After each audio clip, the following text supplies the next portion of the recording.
Welcome back to the film room. Today we are going to talk about a very interesting prospect in Garrett Wilson. He is the receiver from Ohio State that is not named Chris Olave, not to say that he really lives in a shadow, because I think Wilson is generally projected above Olave.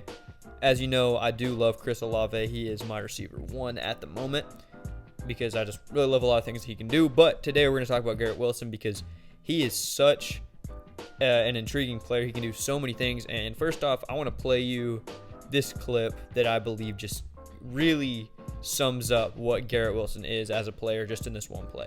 So let the tape roll.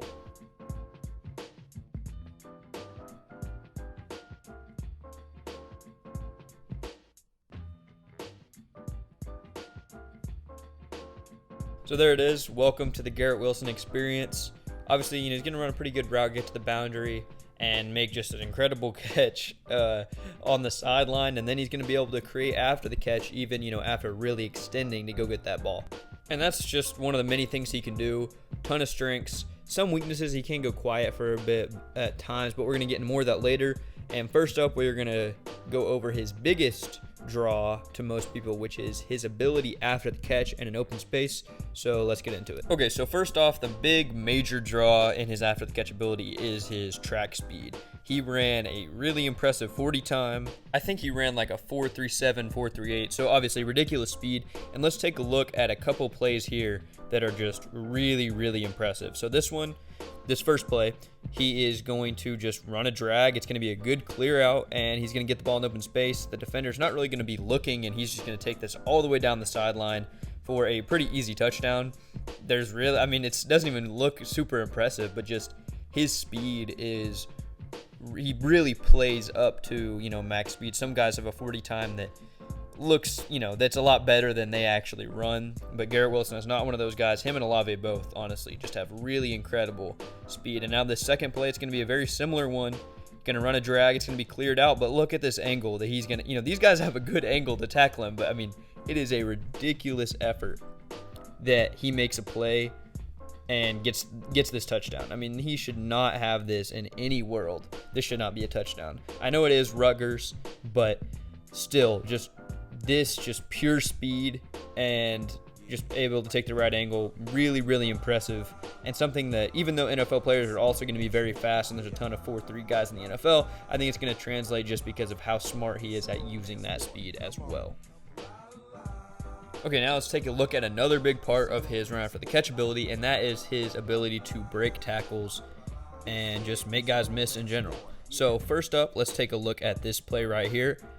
He's going to be running just, an over route, going to catch it in open space, make this safety miss, and get some yards after the catch. He usually falls forward pretty well, which is something I really like about him, and I think something that just, is a really, not a huge deal, but something that you like to see, just to see, those yards are all going to add up and create a lot over the course of his career. Now here's just a slant, good move, and he's just going to get past both of those guys. I think break about 3 tackles there before finally going down. And again, this is a good route too. I don't think route running is something that he's, extremely strong at, especially, again, I keep comparing him to Olave, but that's somebody who he's going to be compared to. Now let's take a look at him getting an end around here. Going to make, a guy miss and, nearly, and get a pretty good gain. He's got good speed and he knows how to use it.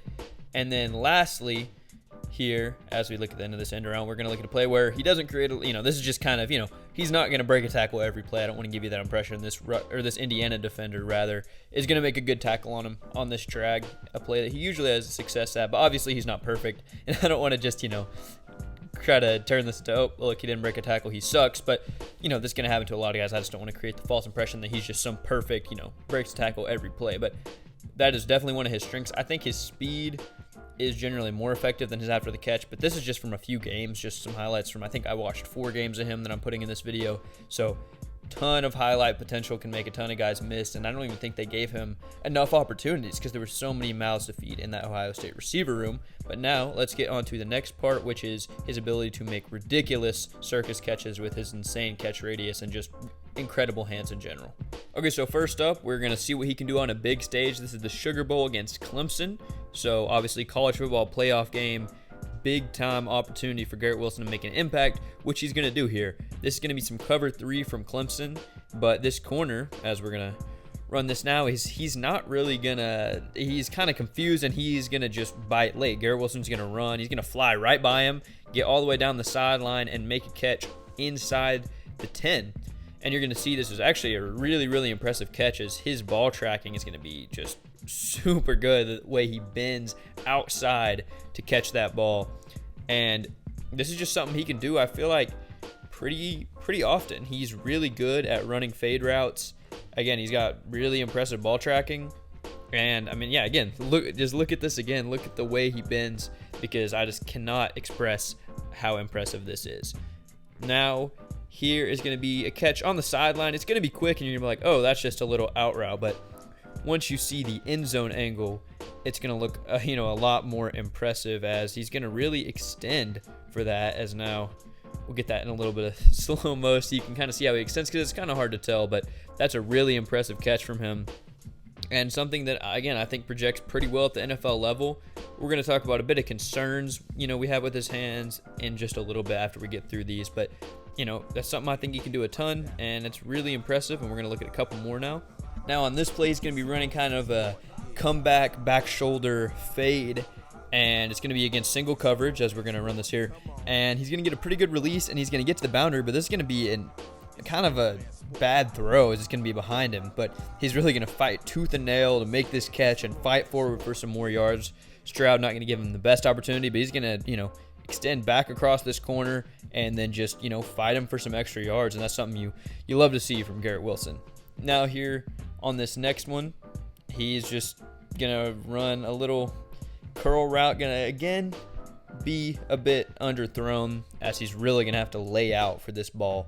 But as you're going to see here, I mean, this is just a really impressive catch. He's got a big catch radius, kind of like Jahan Dotson, very similar in that aspect, but Garrett Wilson just really impressive at this aspect of his game.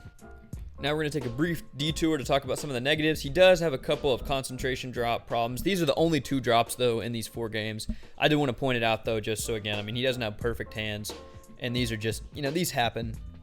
So not something I'm really concerned with, doesn't really impact me too much, but just something that should be known is, he does have an occasional drop, but, in these games, an average of 0.5 per game, that's not terrible. That's definitely something you can work with. Obviously something to be improved upon, but definitely not a huge red flag in his game. Okay, now lastly, we're going to take a look at an underrated part of Wilson's game, and that is his ability to move the chains and kind of act as that dependable guy to get consistent first down. So we're going to look at a couple plays here. This first one against Michigan State is just going to be him, making a good cut, catching that ball, and getting that first down. Now here against Illinois, a similar play where he's just going to go outside the numbers, make a good catch on the sideline, and get that first down. Really a thing that we saw a lot more from Olave at Ohio State, is that was really more his role, and Wilson was kind of, the big play after the catch, get the ball in his hands, in space kind of guy. But Garrett Wilson can really do it all. And that's just going to lead us now, as we watch this one more time, not too exciting, just good consistent play. We're going to, try to sum up him as a prospect overall. And I think Garrett Wilson is a really good player. My opinion kind of fluctuated on him. The first time I watched some of his tape, it didn't really blow me away, because there's a lot of gaps in that tape where he doesn't put up, a ton of stats. And, he has quiet spots in his game that don't, that make you think, oh, maybe he's just not getting open like that. But with Olave and all the mouths to feed, I think that's what I attribute it to more, and just whoever they want to design it to, because Garrett Wilson is still a good route runner. He's not great. He's not Olave, but he's really good after the catch. He's so good on contested balls, and I think I would still put Olave higher than him just because of what I value at receiver, at least what I've seen so far in tape this offseason. But Wilson is a super good prospect. I think a pretty safe bet, and I think he's going to be really good at the next level. I think he's going to go pretty high, but I think he's a player to really watch out for in the draft season, because people have him as receiver 1, and I think that's completely respectable. But let me know what you think of Garrett Wilson, because, again, he's a really good player, really exciting to watch, and I think, the more tape I or you would watch on him, I think the better he becomes. So let me know what you think of him. We got more receivers on the way. Definitely looking into Jahan Dotson, Christian Watson, and others. So stay posted. Let me know what you think of this video. Let me know what you think of Garrett Wilson and where you would draft him and what teams you think would be the best fit. But that's going to wrap it up for us today, so see you in the next one. Peace. It's a romance sport. This here is a romance sport.